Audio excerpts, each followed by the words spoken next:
Hello and welcome back, people. So today we're going to be looking at one of my favorite triplet warm-up exercises. It is called the 8-8-7-7-5-5-3-3-2 because of the kind of groupings we're utilizing to create this long 4-bar phrase. It really just is a variation of an exercise that I saw from Bruce Becker a few years ago, and that was called the 7-7-5-5-3-3-2, and that was played in 16th notes. Now, I really like the idea of the exercise in itself. But generally speaking, at least for me, I find myself playing triplets way less than I find myself playing 16th notes, naturally. So it made sense to find a way to twist that exercise in order to create a warm-up that would fit into a triplet-based form. Luckily enough, I discovered that we just have to add 2 groupings of 8 before the original pattern. So we're moving from 7-7-5-5-3-3-2 to 8-8-7-7-5-5-3-3-2. Which would make the pattern fit into a triplet-based form.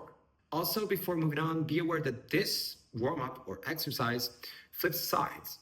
So once you're done playing the whole thing once with your dominant hand, you're gonna have to play the whole thing again with your opposite hand. All right, let's get started with the actual thing. Whenever possible, we're gonna break down the major groupings of 8, 7, and 5 into smaller groupings of 3s and 2s. So for instance, by lining up 3, 3, 2, we'll get the 8. 7 will be 2 plus 2 plus 3. And 5 will be 3 plus 2. And obviously, it'll not be possible to break down the last 3s and 2s even more. In order to play these smaller groupings, which will end up into constructing the bigger ones, we'll be dealing with just 2 rudiments, which will be the single paradiddle for the 2s and the paradiddle for the 3s. As a quick reminder, a single paradiddle will either be right, left, right, right, or left, right, left, left. And the paradiddle would either be right, left, right, right, left, left, or left, right, left, left, right, right. Obviously, I cannot know where you are in your drumming journey, so I always feel like it's better to say what these patterns are.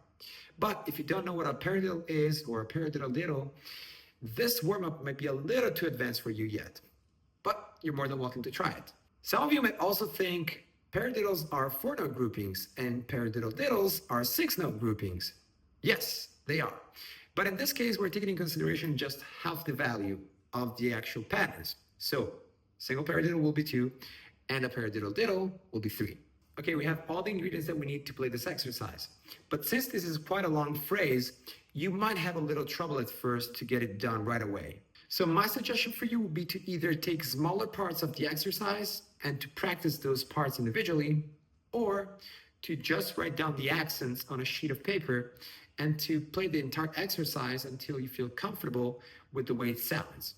All right, let's hear the exercise at 3 different speeds.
Cool, I hope that helps.